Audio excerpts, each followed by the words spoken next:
twist and turn my mind until I don't know who I am. Mirror man.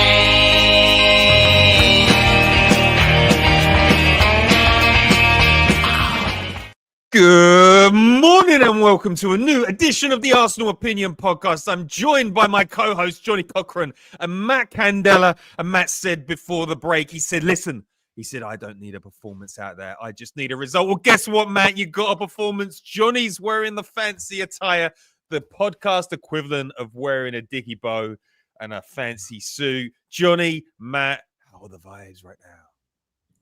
Vibes are strong, aren't they? They're very strong. They're very good. And yeah, me and Matt did get dressed up for the privilege. This is the Arsenal podcasting equivalent of, go in a tuxedo, quite frankly. We're in our trackies and we're absolutely looking sharp, feeling great. That was majestic. It was majestic. And listen, we're doing things a little bit differently today because the On the Whistle is some prime real estate. We've had a big win. We just want to introduce those that are coming in via Twitter. You've only got 20 minutes to enjoy it, and then you have to switch over to patreon.com/the Arsenal Opinion because that's how we roll. If you are a Patreon member, thank you very much. We absolutely love you. And listen, we've got some unbelievable things to get through today. That was the performance that we were looking for. We saw a full squad rotation. We saw Ethan Nwaneri pop up. Raheem Sterling's back in the mix. Zinchenko, even Kivior got a game today. There's something for everybody today. But listen, if you've never been on this show before, we have a little tradition. Hottest of takes. Hottest of takes. The hottest of takes. The AOP, hottest of takes. Make it spicy. Johnny Cochran, I believe it is your turn to take the privilege of the hottest of takes. Please, please, please make it spicy. Well, first of all, let's get right into it. That was the fucking nuts, okay? Anyone who's been watching before the whistles, any pods leading up to it will know that I was genuinely a little bit nervous about this one. This was a really tricky fixture. Nottingham Forest have beaten Liverpool at Anfield. They are not mug punters that just turn up and you slap them around. For us to deal with our task in that fashion was extremely, extremely encouraging. And it was the best case scenario. Matt said, without a shadow of a doubt, I don't care how this happens. I just want to win. I don't care if it's going in off your ass in the 95th minute. You know what I mean? And we're squeaking it. Don't care. Just want to win. Well, we got the win, but we did so in dominant fashion. And realistically, I'm not sure that much more could have happened in that game for it to have gone any better. We have I know we're going to get onto these as separate talking points, but we have our axis of terror back together. And I'm talking about Martin Odegaard Saka just raining absolute hellfire on opposition. We have a dominant defense again that looks like it's ready to shut out, even problematic opposition strike forces. And we have a promising youngster who looks like he's ready to go now. And I've been saying it for weeks. It's go time with him. And he's coming in and saying, anyone who said I'm not ready, it's taking the piss time. Here we go. And I've got to say, I think that suddenly, from the doldrums, it's looking quite bright in Arsenal's garden again. And yeah, to put it succinctly, my hottest of takes is that this is the best case scenario out of a very, very tricky situation. So I'm over the moon. Matt, you've got some hot drip that has people talking about it in the comments section. I love that jacket. Some people were talking in the Discord before the game. Is this now a good luck piece of attire? It may well be. Some people got the advanced screening of it before the whistle. It came back out today. Thanks, Jack, who says, I look like a mild-mannered 80s firm hooligan in that trackie. That is exactly the look I'm going for. Green Street, the sequel, that's where I want to be. But yeah, hottest of takes is how many of us have realized that our entire outlook on life and mental health is so closely twinned with that of Arsenal. It has been 48 days since I have felt this good. I've been in a low-level slumber. There's been some dark clouds, and I just thought it was going into winter. I thought it was some sort of seasonal affective disorder. It wasn't. It was Arsenal not having won in the Premier League since October the 5th, where we broke that duck today. It was absolutely brilliant from minute one to the end, in my opinion.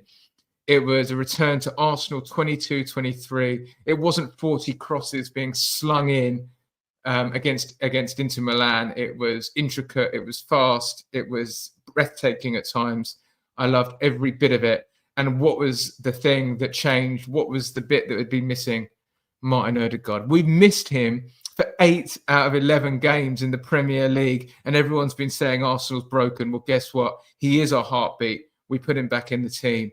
And suddenly it looks like we are favourites again for the league if we can keep him fit.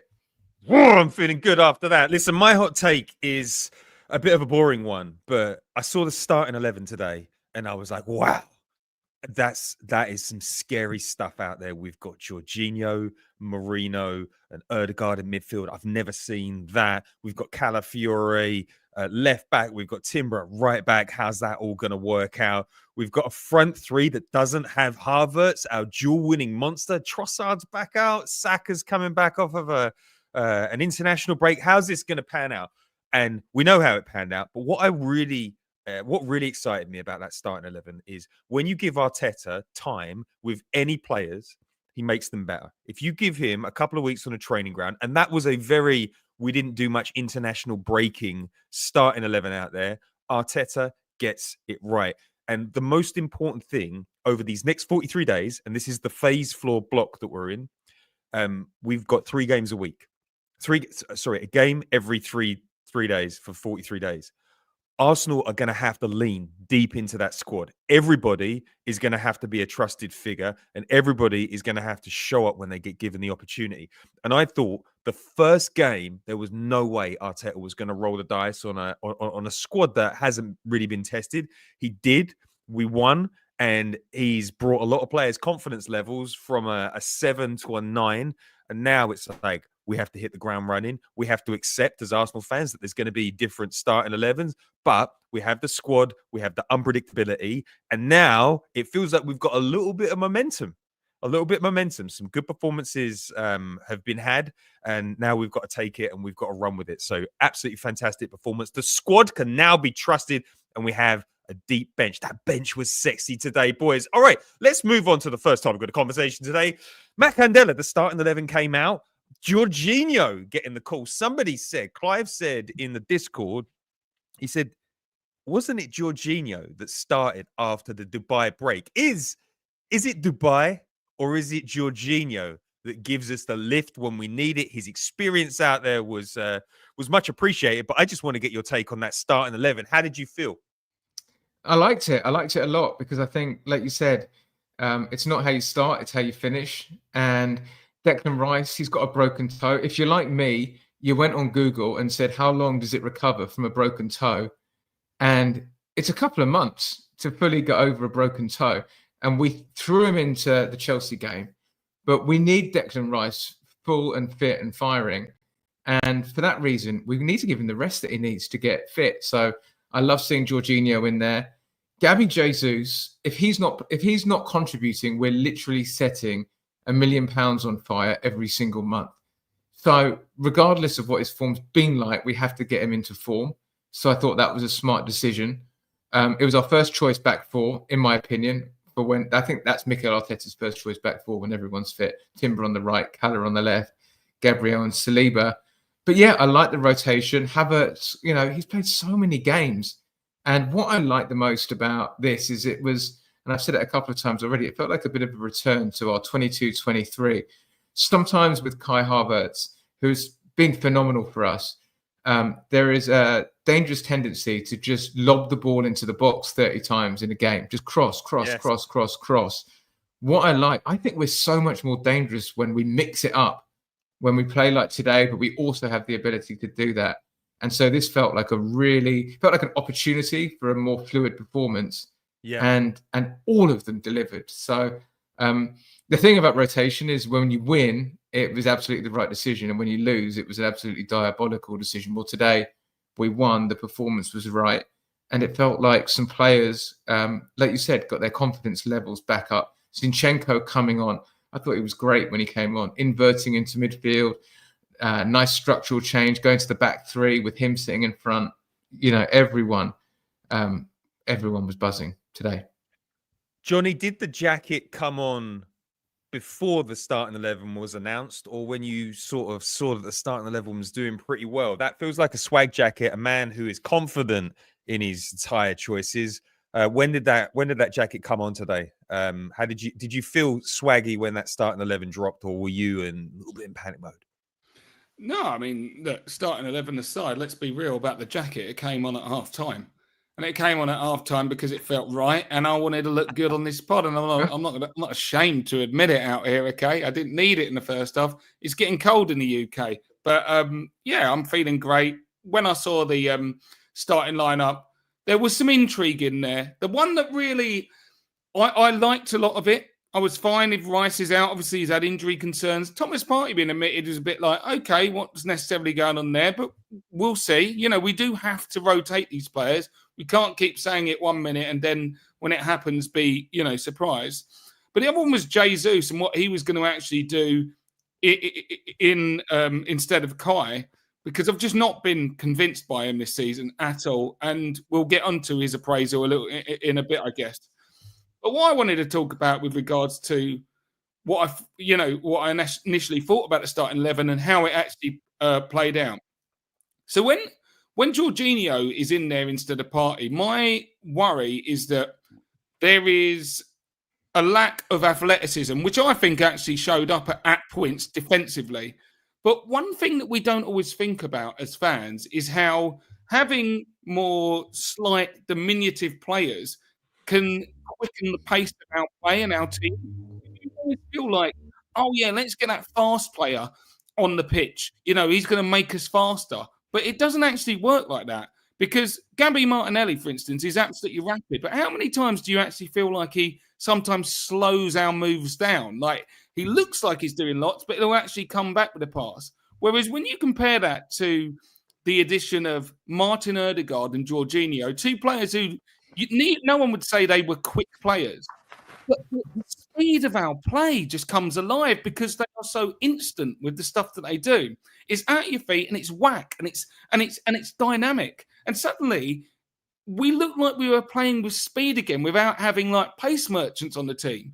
Now we'll get into a separate note, I'm sure, with Odegaard and Saka and what's happened there. But broadly speaking, I have to give Arteta his flowers, because I thought that we might be a bit stodgy with Marino and Jorginho, but quite the opposite. Marino was absolutely excellent in his interchange as well. I thought he was really, really good today. Jorginho had to come off, and it shows that Partey can step in. But overall, once you have technicians on the field, we can play quick regardless of, athletic deficiencies. I like that it was it felt like a very clear tactical move. Get players on the ball that can unlock deep block. I think you guys spoke about it on the before the whistle. Like Nottingham Forest have got a good defense this season. That's been their main difference. Nuno knows how to set up difficult teams, and we had him on the back foot straight away. Jorginho has never needed speed. His whole career he's been critiqued for not being an athlete. I don't understand why people keep on raising it. He can't run. He's never been able to run.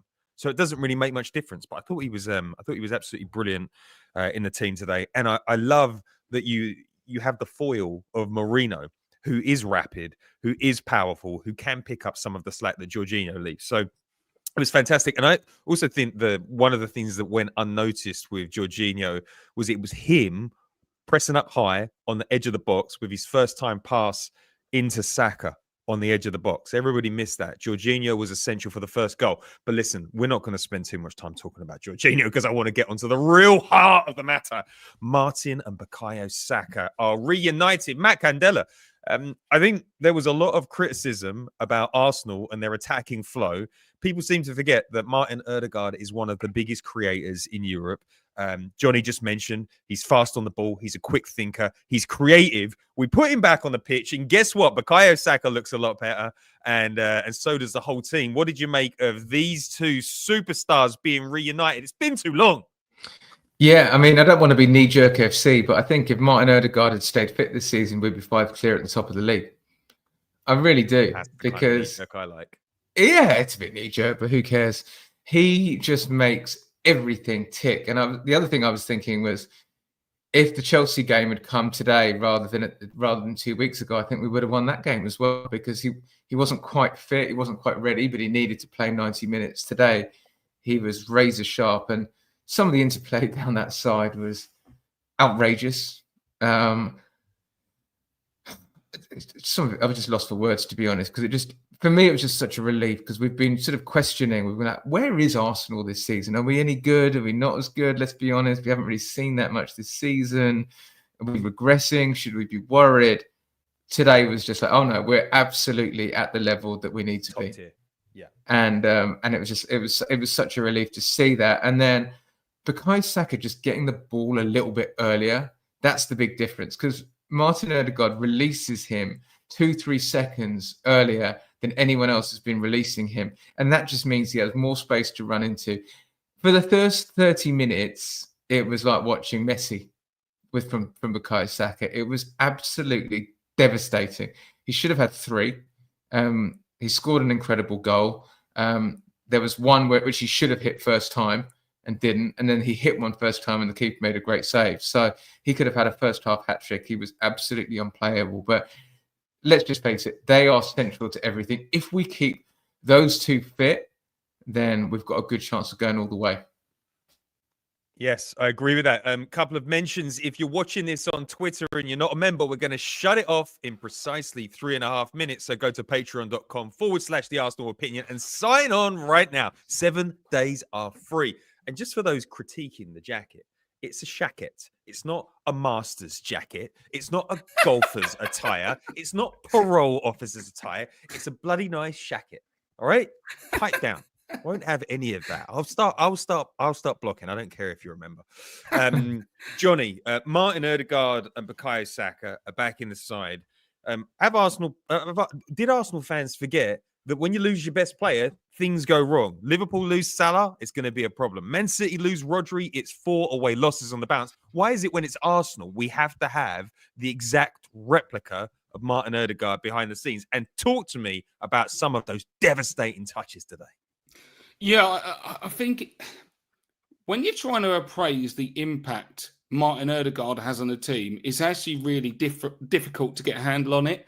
Because for someone like Haaland, and I'm quite deliberate with that comparison, because obviously they play in different positions, but you wouldn't think of Odegaard having the same kind of impact on a guy who scores so much, like he's the tip of the spear, if you will.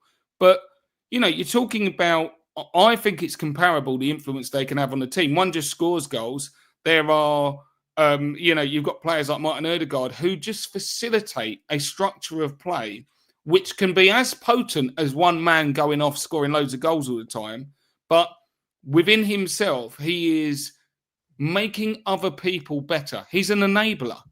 And it's the true impact of him can only be felt when you're actually appraising the performance of other people, not just him on his own. It's not about, oh, look at those nice touches that Odegaard had on the edge of the box. Oh, that was a nice ball. It's, oh, look how well Bukayo Saka's playing this week. You know, this is not in isolation. They're not mutually exclusive. Because Saka has kept it going in Odegaard's absence. But the reality is you don't get the best out of him unless Odegaard's there. And that's fine, because Odegaard is like a quarterback. This was an absolutely sensational performance from Martin Odegaard. And I think it was only really bettered because I'm quite openly a guy who lusts after stat sheet botherers, you know, people who actually turn up with G's and A's and walk off with them. And Bukayo Saka, I thought, was the best player on the pitch because of how dangerous he was. And that goal was an absolute rude boy finish. Can't foul me. Can't foul me. I'm just taking loads of touches in your box, one out of my foot, and then it's Jimmy Floyd Hasselbank's past yourselves. Don't bother diving keeps. Absolutely top tier. And as a package, that's as hard as it gets to defend. You can't. So I feel like now, I didn't want to put too much pressure on Odegaard because he was just coming back. But now, I feel like if this is the Odegaard we're going to get and this is the Saka we're going to get, we're going to be right back into this title race because we looked devastating today and it was amazing to see. Yeah, listen, Johnny, I can't concentrate because the rippings are still continuing in the comment section. I will report you to Google if this continues. Chris McCarthy says, can't believe Pedro's shirt is getting stuck. My mum bought me one like this from BHS in British 1987. home stores. Oh, dear. Honestly, we don't do free speech here, boys. We don't do free speech here. You'll be out. You'll be out. All right. We're saying goodbye to Twitter. Remember, sign up on patreon.com/the Arsenal opinion if you want the rest of the podcast. All right. We're moving to it. Okay. So, boys, let me talk about Martin Odegaard today. He's one of our best players. He's one of the best players in the world. And it was difficult to replace his abilities. I don't think we could look to a 17-year-old to save us. Do I think that we could have done better after letting Emile Smith-Rowe and Fabio Vieira go in the same summer? Absolutely. But it's a difficult balance there. You bring in somebody that's 24 years old that can, or 22 years old, which would be the bridge between Nwaneri and Odegaard, then you run the risk of blocking Nwaneri's path. And it's also going to be really expensive to find someone that can even do 70% of what Odegaard can do.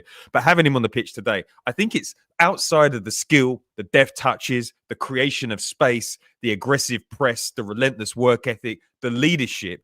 It's the feel that he gives everybody in the stadium. You know, when he's on the pitch, we're going to be going right the way to the 97th minute, and you know that something can happen at any moment. And I was blown away by his performance today. You're right. Like, Bukayo Saka looks so good. And let's talk about Saka at the moment.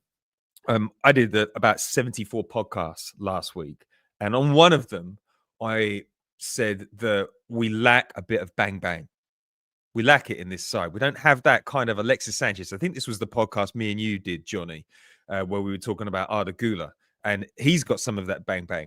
We always overlook Bukayo Saka. He has turned into Robin van Persie this season. Like, him on the edge of the box, just scanning, whack.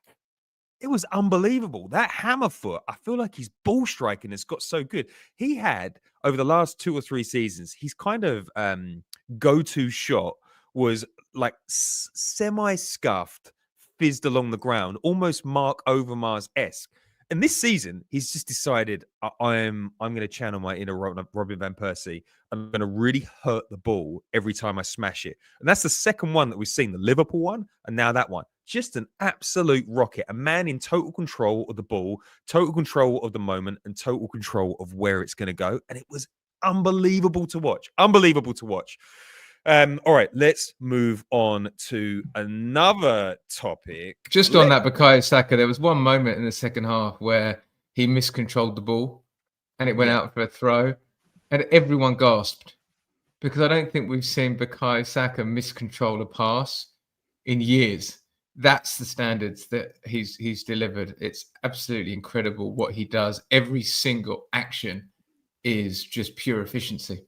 And also, Pete, on Saka, what you were just talking about, that bang finish, that's the stuff that Erling Haaland delivers. You know, that's the kind of, oh, right, it's out of my feet, wallop, we're 1-0 up. And we just have a lot of people, you think your Martinellis, you think your Gabby Jesus's, Kai Havertz, who's our starting striker.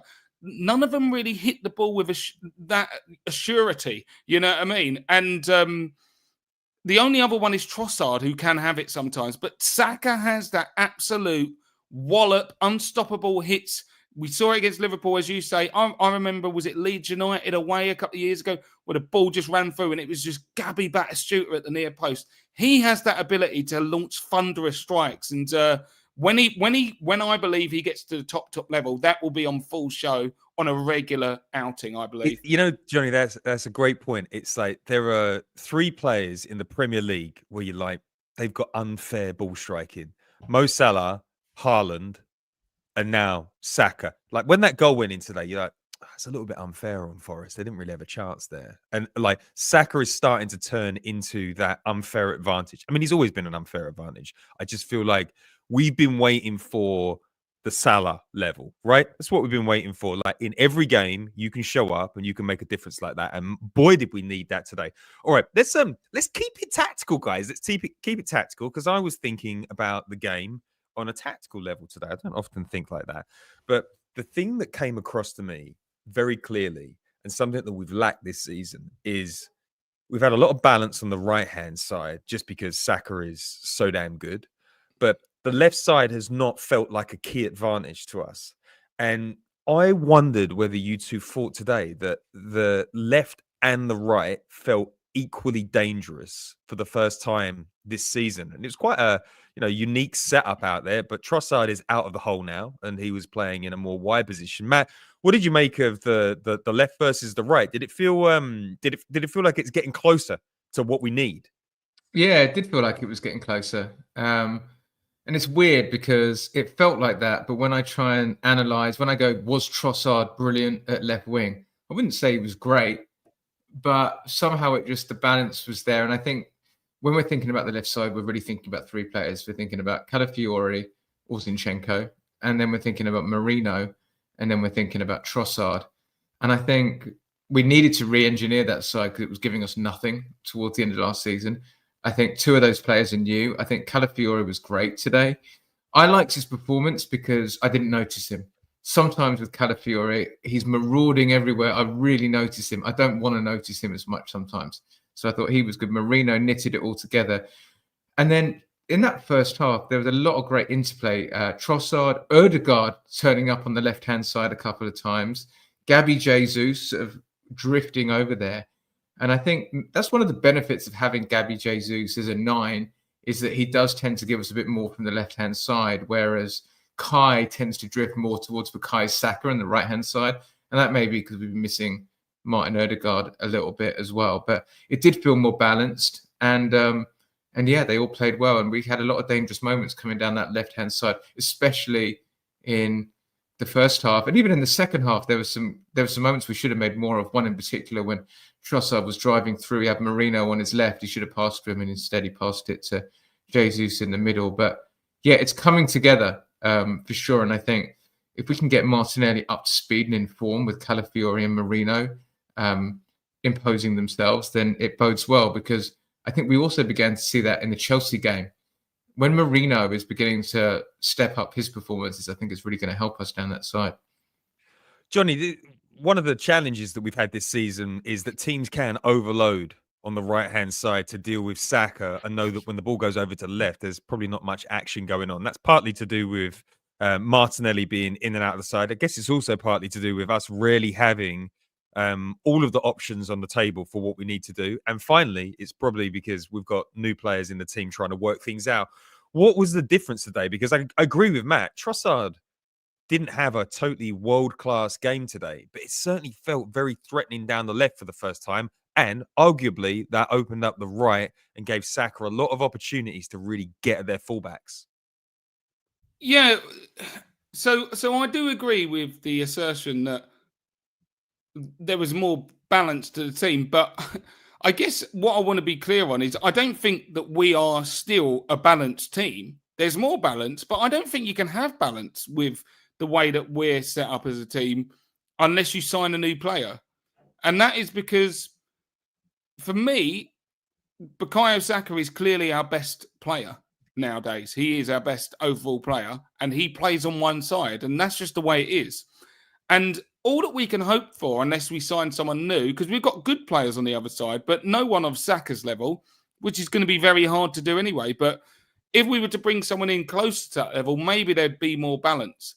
But otherwise, I feel like Martin Odegaard dictates where the play goes, and his most comfortable position is playing alongside Saka, because Martin Odegaard's a really smart player. He's a really intelligent player. And I think that he will always look for the path of least resistance. And I say least resistance because he will look for the most efficient way. And because he knows that Saka is such a weapon and can play at high intensity passing levels, but also is so dangerous to provide you with the finishing strike as well, he often dictates the fact that our play goes down the left because he drifts there because he wants to get Saka involved. So I say all that to say this. Largely the way that we're set up, what we need is just a functional left-hand side. Something that just provides enough punch to make the team have to, to keep the opposition defence honest and having to still feel alive and defending our left-hand side. But I don't see any real problem with us being more right-dominated when we've got such talent out there. And realistically, we've seen the archetype be successful in the form of Liverpool, where they've always had a little bit of a lean towards Mohamed Salah, who drifts right, even when Mane was there. So I don't mind it. I don't think it needs to be exactly in balance. I just think it needs to be closer in equilibrium than what we've seen maybe in recent months when Martinelli has been so, well, certainly hit and miss, I would say.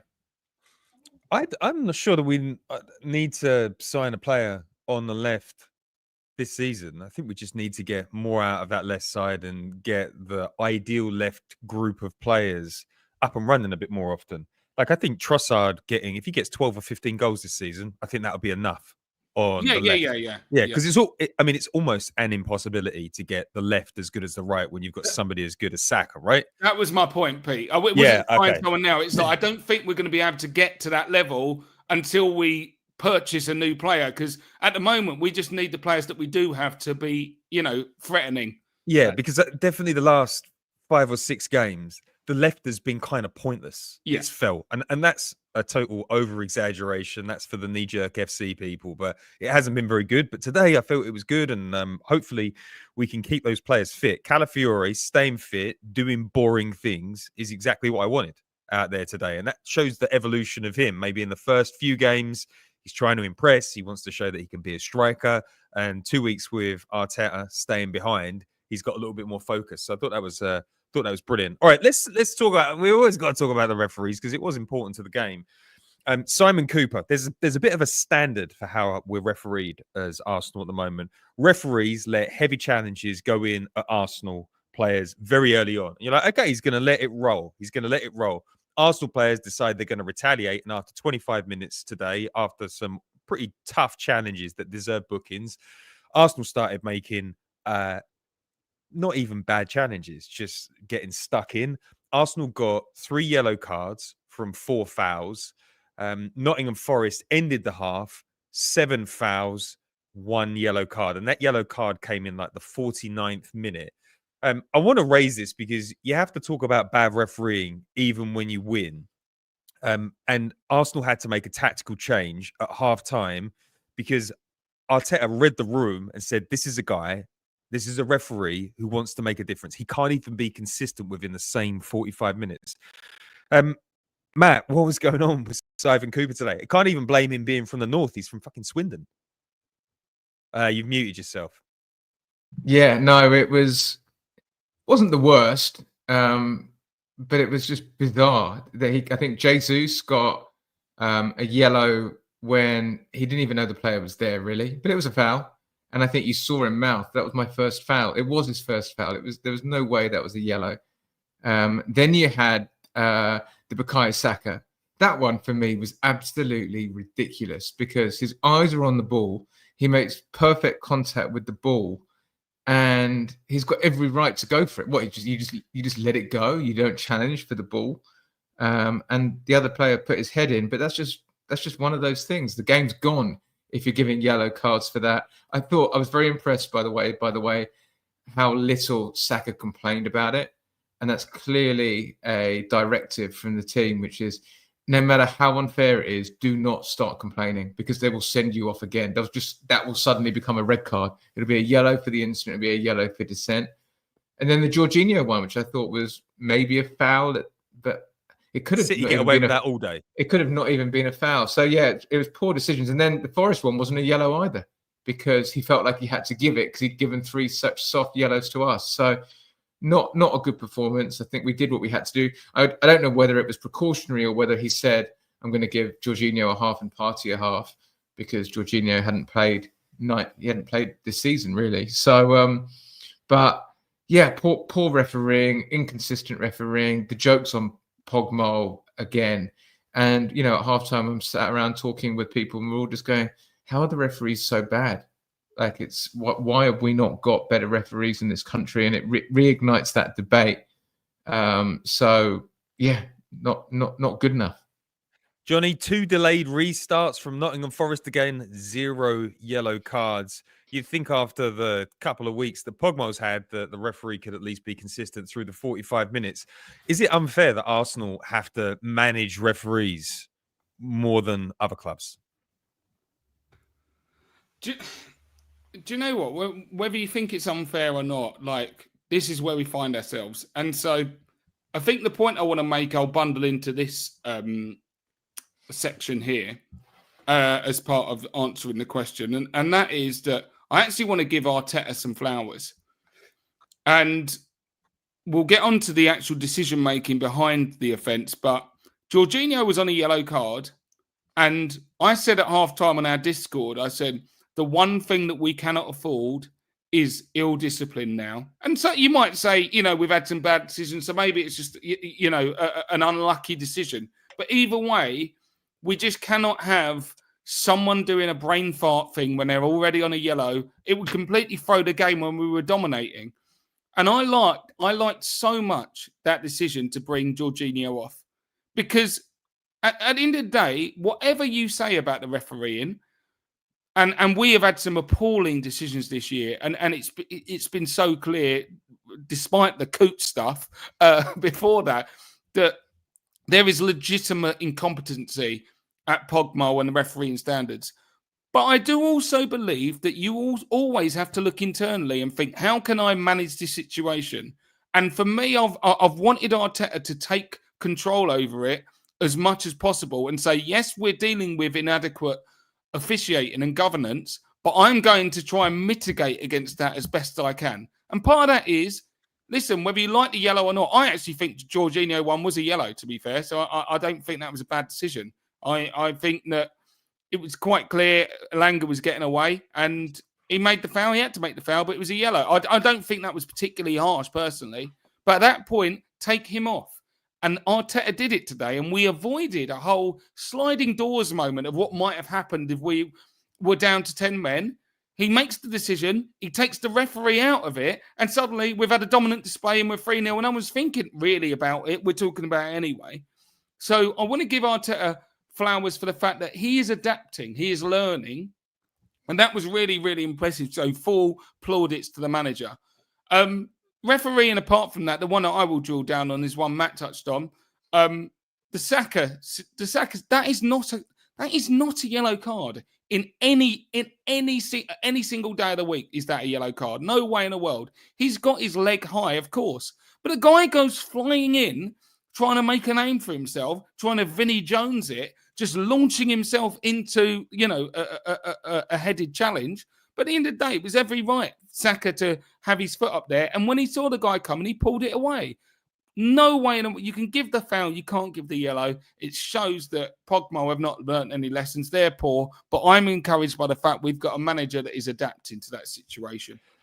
What did we think of the goal that wasn't? Any lines? It's fake lines, isn't it? They're not. I always thought that the lines were overhead cameras, side cameras. It's not. It's just some guys picking where the line is. Why did the Premier League vote against semi-automated radar systems? Beyond me. That wasn't offside. You think it was? I mean, I thought it was. I was offside. I think it probably was. But Yeah, I think marginal. But I think it also, just the angles that were used, there's no consistency. It's not the right angle to be drawing the lines. You've got to be looking at it from a side view. And then you've also got to say, is it right for the game to be taking 3-4 minutes over a decision where you're just going, is someone's knee further forward than someone else's toenail? You know, can I just say on this, guys, I do think it's changed slightly by the fact that the on-field decision was actually offside. So there's no way you could have looked at that and said it was clear enough to reverse the decision. If they'd given it, maybe we could have said, how can you reverse that decision because it's marginal? But that was definitely not a clearly onside situation. But this automated, Surfer X is saying Premier League voted for automated offside. Pogba's failed to integrate it so far. I don't like when something is an exact perfect science, but the reality is the difficulty with the way they do it at the moment is I just want to know if it is offside. Just tell me in 2 seconds, I can get over it. It's the 6 minutes of getting to that decision that really bugged me. So integrate this stupid radar system. Let's do exactly what they did so successfully at the Qatar World Cup And let's move on. All right, no more refereeing. I'm bored of talking about refereeing, but if we only talk about it for 4 minutes, then it's generally been a pretty good day. I want to talk about defensive focus. Yeah. Matt, you said on one of the podcasts over the last week I think you said it on the Before the Whistle yesterday that you thought Arsenal were going to break Chelsea's record of only conceding 15 goals across the season. You were wrong. Let's all laugh at that. Yep. You're definitely going to be wrong on that. But today, Arsenal conceded 7 attempts at goal, 0 on target, 0 big chances. The attack that Nottingham Forest have is pretty decent. David Raya was exceptional all day. Big Bill and Gabs were great. The fullbacks were great. What did you make of the defense out there today? And what changed? Has anything changed? Yeah, I think it has. And I don't think it's about the defense. I think the biggest change was I was sitting next to my friend Jason at Fancy Free, and we were like, how much possession have we had today? And you look at it, and we're about 40 minutes in, and we had 78% possession, Arsenal. And I think it's been interesting because throughout the start of this season, everyone's been saying, oh, we don't like possession. We don't like being protagonists. Mikel Arteta is the new Jose Mourinho. This is the new Arsenal. This is the new style of play. And I think what you realize is that when you don't have possession of the football, you automatically invite way more pressure into defensive situations. And I think some of that was the red cards, but a big part of it was missing Martin Odegaard, who just makes us all tick. And so suddenly it felt much more like an Arsenal performance, and we had much more of the ball. And guess what? It relieves the pressure. We feel there's less, the opposition can't hurt us when we have the football. And so for me, the big difference was that we didn't have 40% of the ball, or 45% of the ball, or 48% of the ball. We maintained possession in a lot better, and that meant that there was far less instances where Forest could do us danger. And then when those moments did come, we were really switched on. You felt that there was a bit of a moment in the second half where we invited Forest on. We made some subs. We got Sterling and Nwaneri on, and suddenly we went again. But we just gave them a lot less encouragement overall, I think. Johnny, there was a moment in the second half where a deflected cross made its way into the box and David Raya came out and claimed it near perfectly. How important is David Raya's form when it comes to defending? What did you make of his performance? And do you think anything changed today, or do you think it's just finding your rhythm later in the season than normal? Well, one of the main changes is obviously, it's the personnel that are available. And when you've got backup options throughout that back line, it's going to affect the overall performance. But for me, the situation is this. Part of what Matt was saying as well about us finding our rhythm, so we kind of were more comfortable on the ball and gave them less encouragement. I think that's true, but I'll actually go further as well. I often use UFC or boxing or combat sports as a reference point, and one way or another, it's a different sport, but there are often same mentality points. And one of the things they say in UFC is that, particularly when you're fighting at heavier weights, you have to be able to throw a big punch or a big kick, or give the opposition, give your opponent something to think about. Because otherwise, they're just going to plow forward, feeling like you can't hurt them. And what we did is quite early on, we showed Forest that we could hurt them. And so I think that they were left thinking, wondering what was coming next in terms of from an Arsenal attacking point of view. And I say that because if we didn't score when we did, early on in the game, they looked quite scary. There was a couple of breaks with Elanga on the break, running in behind. It looked like it was a bit, which way is this game going to go? And the fact that we could strike first and get that goal, we kind of got control over the game, and the defence settled down from that. And in the second half, I didn't really feel like any threat was coming from them, really. There was one chance, I think, whipped into Chris Wood, I can remember. But overall, because we had our proper back line out now and proper players out there, and defensively and from an attacking point of view, we look so coherent, suddenly we look like the old Arsenal, and the whole performance looked to be more solid, not just the defensive kind of chemistry. I think the big difference might be that we're in a new fullback world. It's basically Yuri and Timber's first season. It's Calafiore's first season. It's David Raya's first full season, and he's had to deal with a lot more. He looks a lot more comfortable, a lot less nervous. Looks like he now realizes that he isn't a Brentford player on loan. He's actually one of the best keepers in the world. Don't underestimate how being Spain's #1 can change how you think about yourself. And just felt like everything was clicking out there today. I thought the midfield did a really good job in front of the defense. Mikel Moreno, if you look at his pass map, he's not this 8 that we thought he was going to be creating and little deft touches. I think he only made like 28 passes today in total. But his ability to get back and his love of the duel, you're always like, can you take being a big duel winner in Spain? Can you take it to the Premier League? And it looks like he has. Thought he had a really good performance out there. But the focus clearly over the last 2 weeks for Arteta is, listen, if we're not good at the back, doesn't matter how good we are going forward. We've had enough in the locker this season to win every single game, but our defense hasn't been good enough. So I felt like the sharper focus today. I think Arteta will be most happy with 0 shots on target against the team that has been high flying this season. So hopefully we can continue that focus moving forward, because it really has been one of my favorite parts about the Arteta revolution, that he gives a shit more about the defense and the attack moving forward. So great attacking performance, but the defensive stuff, it gave me life. Spurs are 2-0 up. We don't like to timestamp ourselves in that, but the reality is we've got to talk about it. Spurs are 2-0 up. It's 20 minutes gone, and they're taking the piss out of City. And it could have been 3. It could have been 3. Son's just nearly bent one in, hasn't he, Matt? And at the end of the day, they're carving for him. James Maddison is having himself a day already, and Pep Guardiola looks rattled. I took Erling Haaland out of my team this week. We know it's Spurs, and they could be Spursy and throw away this lead, but right now, City look rattled, mate. And if this stays this way, what a day this would be for the Arsenal. It'd be great, but the other good thing is, even if City win 3-2, which we don't want to happen, at least there's the funny element of Tottenham absolutely being Spursy. Would this be their 5th away loss in a row? That's cataclysmic. But they're not away. They're at home. Away. I think at home? Jesus Christ. It's 5th loss on the bounce, mate. It's not away.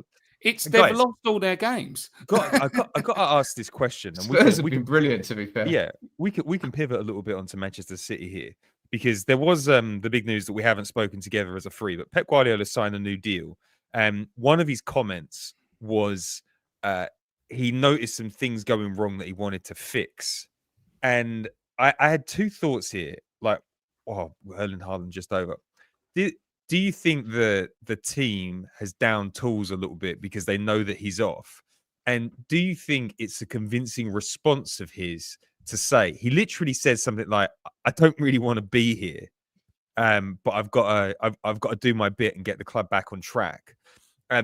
Does a team instantly recover when you say, I want to be here? We had a culture podcast earlier with Michael Rainey, and he said, interest is such a key part of a job. Everybody needs to know that you're interested and focused. When you're staying on for an extra year, but everybody knows that you don't really want to be there, do you think that can affect performance? Because this is unheard of for Manchester City to go 5 games on the bounce losing. I mean, that's pretty crazy. I don't think it's real. I really don't. I think it's a pact that they have made that they think is a way of signalling to the Premier League that they are not guilty. You think it's a show of force? It's like, well, why would he stay? He said all these things. So they must be not guilty if he's staying. And then the other piece of it is, I think we talked about it at length last year with Jurgen Klopp, is that when players don't think they have to play for the manager anymore, they lose 1%. And in the Premier League, dropping 1% or 2 is the difference between winning and losing games. And I think we've seen it time and time again. And I think he's noticed a drop off, and he hasn't liked the reaction that he's seen of the players. Maybe they've been a little less bothered. And I don't think it's real. Johnny, Manchester City have lost their best player, but do you think the real best player that they've lost is Pep Guardiola and players know it? No, I don't, because you had the answer in that question, Pete. I personally put more of this down to Rodri being out. And before the game, obviously we've been recording the pod, but I saw in the background, they had a big presentation before the game. Rodri got his Ballon d'Or. In the dressing Ballon room? d'Or trophy. No, it was presented on the pitch. Like, and obviously, Okay. they wanted to make a big deal of it because obviously, the mental health side of it for Rodri as well, a difficult situation. But I cannot tell, it probably speaks to the esteem that I hold Rodri in. I don't think he necessarily should have got that award, but I actually think he's just an absolutely stunning player. And he is a guy who, when would you you have given need it to? something, I think Jude Bellingham or Vinicius had to get it. Vinicius? Mateta got more G's and A's than him. Yeah, but at the end of the day, it's about moments. It's about big moments in big competitions. They won the European Cup, so at the end of the day, Jude Bellingham got to the final of the Euros as well, scored an iconic goal. I don't think there would have been any Jude, I'll complaint. give, but Vinicius, please. Well, it is what it is. But either way, Rodri, no, they didn't even win the Champions League. They did win the Premier League, but Won the treble. yeah, no, but I mean, Anyway, we're worried about that. But you think this is Rodri focused? I do. I just think that my judgment of City so much comes down to in crunch moments, because City are not. Outside of Haaland, they're not as much of a devastating force as what they have been in the past. They're more like a really ultra pragmatic team that look pretty, but what it really comes down to is they are clutch. In big moments, they will just find ways. They will find a way to win. I think about that Oscar Bob goal at Newcastle last year. It's just gutting it out. And no one encapsulates it more than Rodri. Erling Haaland is a bang player, but he is not clutch like Rodri. I can't believe that we've been talking about Manchester City for 4 minutes and wondering what's happening to them, and no one's mentioned Kevin De Bruyne. Kevin De Bruyne is Martin Odegaard. He's been on Martin Odegaard. When they beat us in 22-23, he took over. In the second half of the last season, he was absolutely phenomenal. He's not around. They're missing him. He's not playing. It's like missing Odegaard, and they're just going through a run of form. And it's like us being without Odegaard and Rice for half the season. I don't think it's any different from that. Also, sticking a 34-year-old in your central midfield just doesn't hit the same. By the way, we're going to need them to find some form because they're playing Liverpool in about 2 weeks. Yeah. No, but the one thing I'd say on that though, Matt, is I mentioned Rodri is because that was not an expected situation. He is expected to play like he has done all the time. I don't expect De Bruyne to be fit anymore. I don't expect him to be at the level that he has previously been. I think Martin Odegaard from now on is better than Kevin De Bruyne. I do not expect that ever to be reversed again, because De Bruyne's on his way out. So I expect a waning De Bruyne, but I do not expect an omission of Rodri and what he brings. At this stage, he's their most important player for me, in my opinion. And him missing, there's only so long you can keep the seams from splitting. And Guardiola looks like he's struggling to put it all together. Let's remember, though, it was this calendar year, that Kevin De Bruyne came on the pitch, 2-1 down to Newcastle, scored after about 3 minutes, and then set up Oscar Bob in the last minute. He was making those contributions last season in this calendar year. I don't think you can underestimate his recent responses that he's delivered. Because of their invincibility, we do tend to take our eye off the fact Edison was sniffing around a Saudi deal in the summer. Kevin De Bruyne has been twerking for them for quite a while. I'm surprised that he even stayed there this year. They've lost their best player in Rodri. I'm watching them with Gundogan in the middle of the park, and he's 34 years old. Kyle Walker has just been done on the turn again.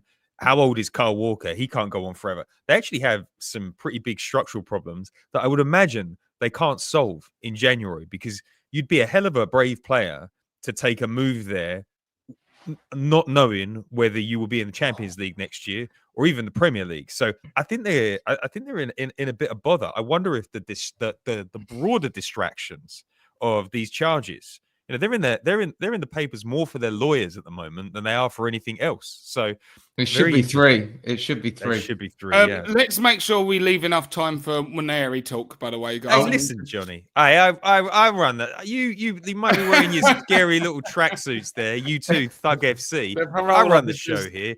I'm wearing the warden's jacket. I'll do with the top button up. All right, let's talk about before we get onto that. That'll be the last topic of the conversation.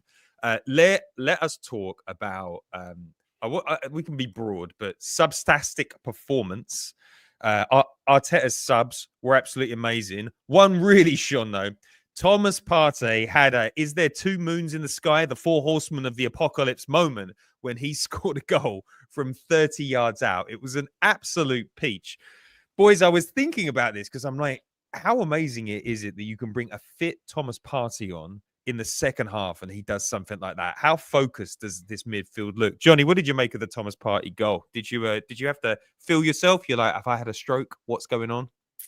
No, well, I mean, the way you've kind of presented that, I feel a little bit differently there because I don't think Thomas Partey is like a once in a blue moon can he hit that strike. He's shown over the years that he definitely has that in his locker. Beat up Tottenham with it on a couple of occasions, I think. With that strike, it's cut back, usually from Saka as well. Defence are bothered by Saka's presence, and then they leave him unattended. And yeah, I will curl it in.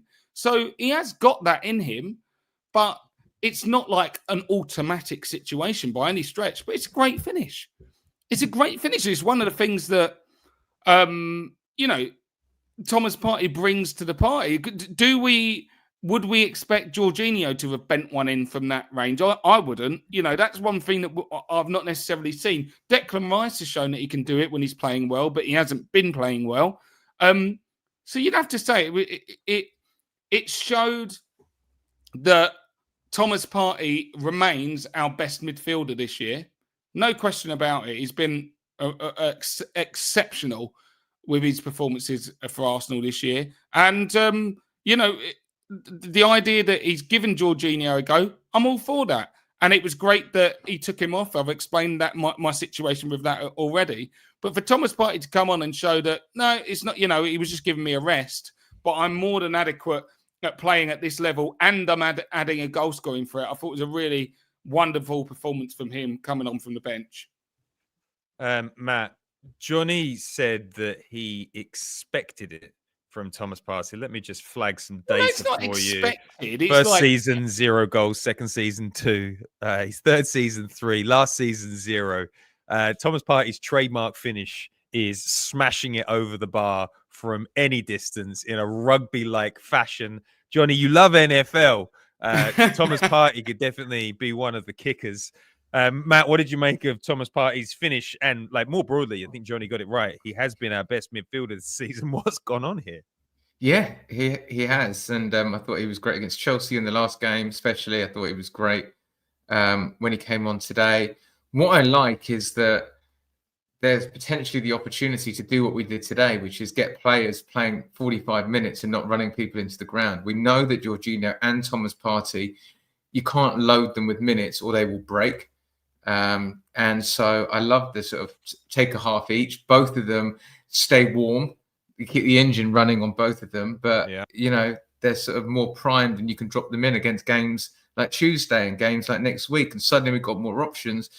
And Mikel Arteta loves to keep the opposition guessing. And this is what it does. Next week against West Ham, it's who's going to play in midfield? Got no idea. I'm sure Declan Rice will want to be playing against his old team. But there's a lot of different options. And, the goal was an important one because as good as we were, it's easy also to say it could also be 1-1 at the end of the game. We like playing with our food, someone said. And I thought that was a great anecdote. We do, we have all this possession, we have 18 shots, we have all this XG, but sometimes we don't put it to bed. And so we needed that goal at the beginning of the second half. And it was great. I think Thomas Partey is having an absolutely outrageous season. There's no other reality here when you're wondering how you're going to be eating out at the finest restaurants in London next year.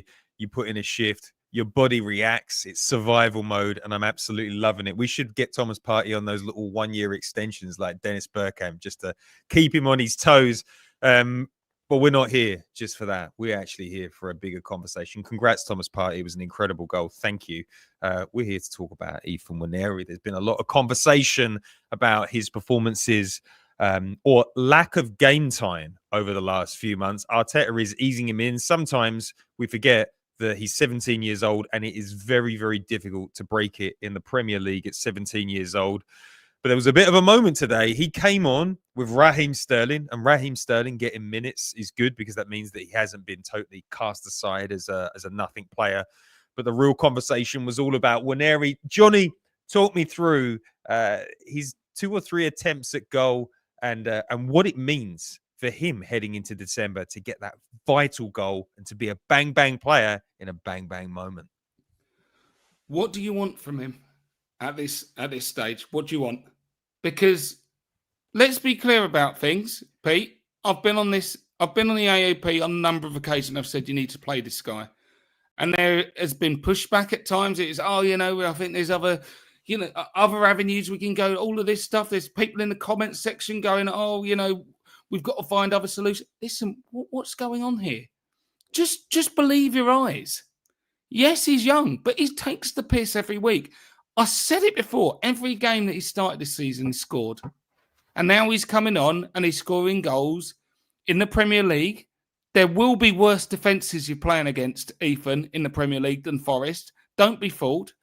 And every time he comes on the pitch, he looks like the best player on the pitch. And luckily, best attacking player. And luckily, Saka and Odegaard are off the pitch because they don't have to get embroiled in that. Now, I said before the international break that if Arteta is going to adapt, as I talked about, I want to see Odegaard and Nwaneri sharing minutes now.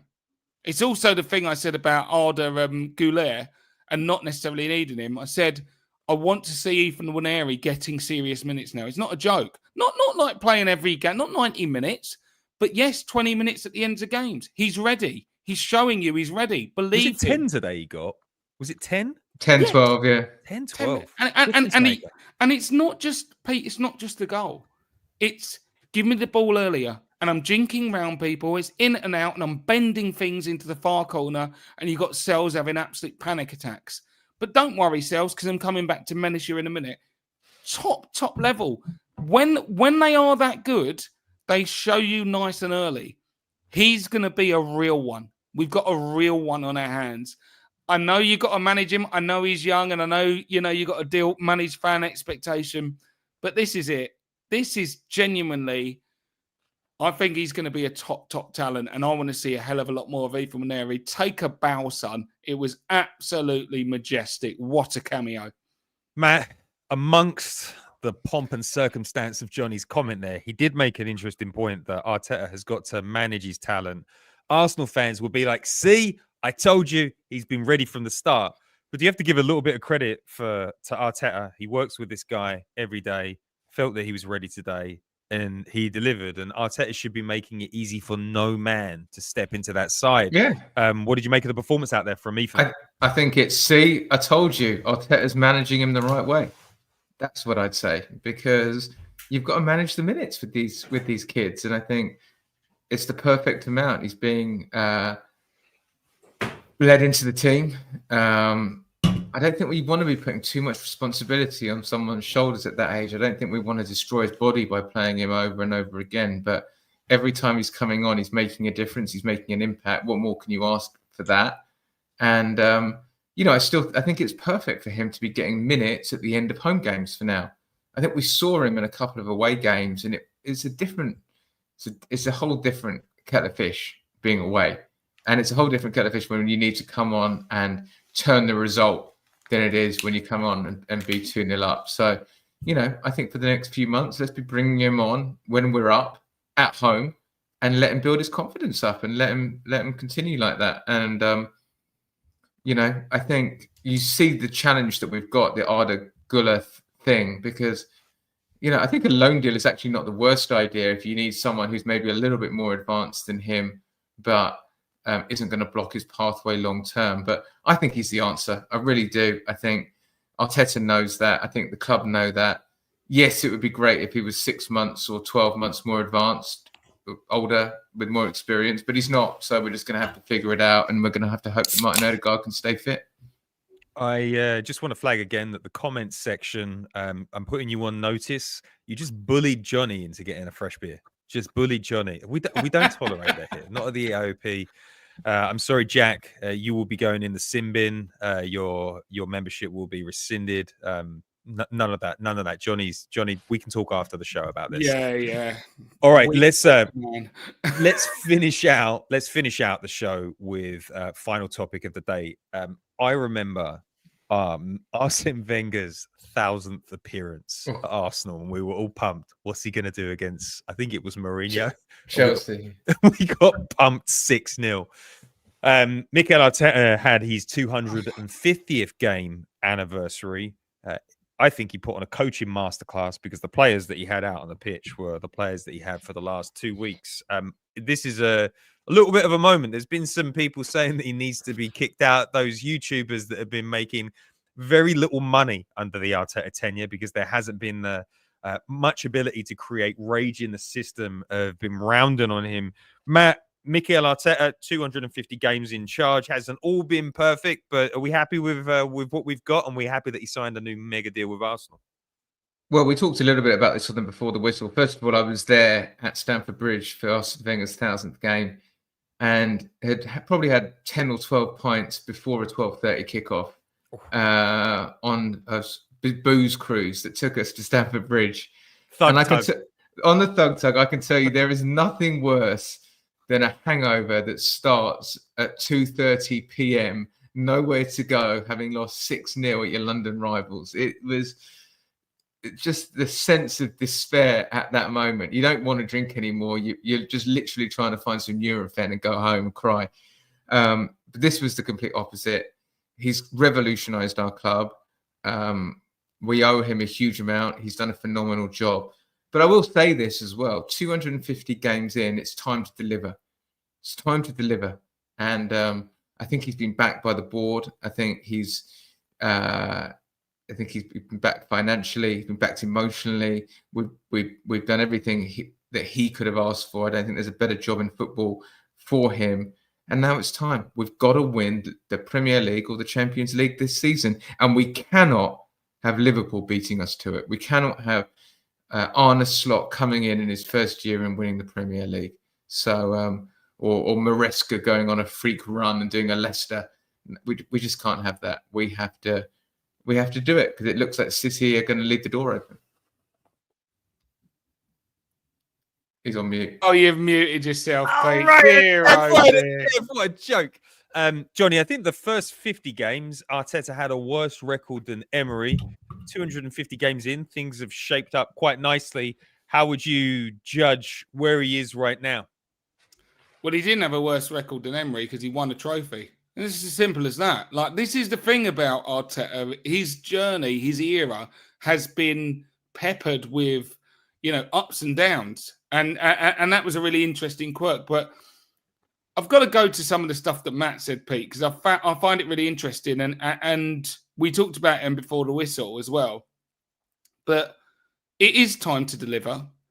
But the key thing for me is after that result today, because there was an unknown ahead of the Forest game, I'm back to feeling like we're the best team in the league again.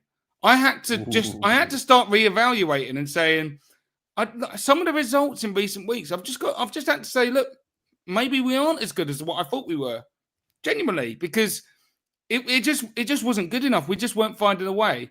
That was a tricky fixture to navigate, and we dominated, and suddenly we looked like we got ideas, and that really sums up Arteta's tenure. He will find a way, and what I like the most about this guy is he does learn. When he started out, I actually thought that would be the thing that would sink him.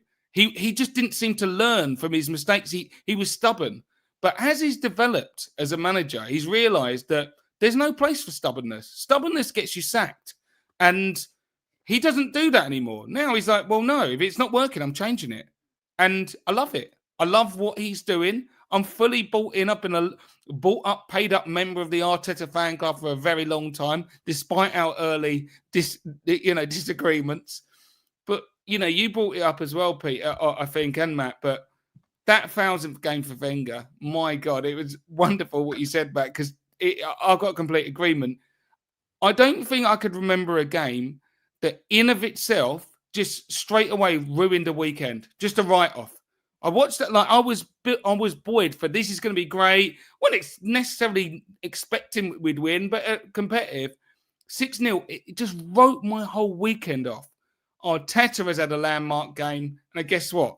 I must be at the opposite end of that scale, because my weekend is going from good to great. I feel buoyant, and I'm optimistic about what Arteta can deliver. I've got goosebumps from that. I feel very positive and optimistic.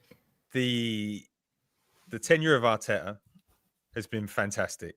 If you are not an emotional Arsenal fan and you just helicoptered yourself out, every sporting director in the world will be looking at what Arteta has done to transform a club that was in a complete mess and really drive forward with a bunch of incredible talent at the club that's put Arsenal on the precipice of greatness. When I first started writing about Arteta, I compared his potential tenure to that of Pochettino and Jurgen Klopp. Both of those managers had a 5-year plan, and in the 5th year, Tottenham got to a Champions League final and narrowly missed out. And Jurgen Klopp, in his 5th year, won a Premier League title. Arsenal have done 5 years. We spent a lot of money. The players are all his now. Manchester City are on the decline. There's no real reason for me to believe that if Klopp can't get his players to last an entire season, why Arne Slot has magical capabilities with the exact same group, but with more underlying fundamental problems like players trying to leave. This has to be Arsenal's season. This is when we win the Premier League. No more excuses. I don't even think it is excuses. I think what the big thing that we all miss is what you're asking Arsenal to do is fight one of the toughest battles that has ever happened in Premier League football. You have the richest club who have been adding layer upon layer of continuous improvement for well over a decade. Pep Guardiola picked up a team that had won the title within recent memory. He's the best coach. They've got the best analytics, and they spend a lot of money, and that's the money that we know about. They spend double what we do on wages, and wages is a good indicator of where you're finishing the Premier League. That's the wages that we know about, and we'll find out in late January whether they've been spending even more money on the side. So where we are right now is incredible, but you do feel we got the talent. We don't have distractions. Our players are still 2 years off competing at their very peak. 2-3 seasons of competing at their peak, and we were only 2 points off last season. If we can get some of that Dubai form and get out the back end of December, taking 24 from 27 points, I tell you, we're going to be there right at the end of the season. And I'm with Johnny. I think this is the best team in the Premier League at the moment. I think we've had a rough start. I think we've had bad luck. I think we've been away from home, but luck doesn't last forever, just like we saw last December. The back end coming out of that, we went on a sensational run. Our sensational run needs to start a month early. And if it does, I think we're going to win the Premier League this season. Boys, I think we're going to win it. All right. That takes us to the end of the podcast. And if you are hanging on right now and it's 20 past the hour on a Saturday, that means you're a member. And we want to thank you for being members. You allow us to do a lot of great things on this podcast, and we really appreciate you being in here, even when you mock me relentless for the entire hour. That's what you buy. I didn't really ban everybody. There's no chance that I ban a member. Those Twitter people, they won't be coming back. So thank you for staying on. Johnny's going to be back with ratings either today or tomorrow. That's going to be a special one. I wonder what Ethan Nwaneri is going to get off the back of that. And we will be back hardcore this December. This is like what all the preseason training's about, because we'll be doing on the whistles every 3 days. We'll be bringing you Premier League before the whistles exclusively.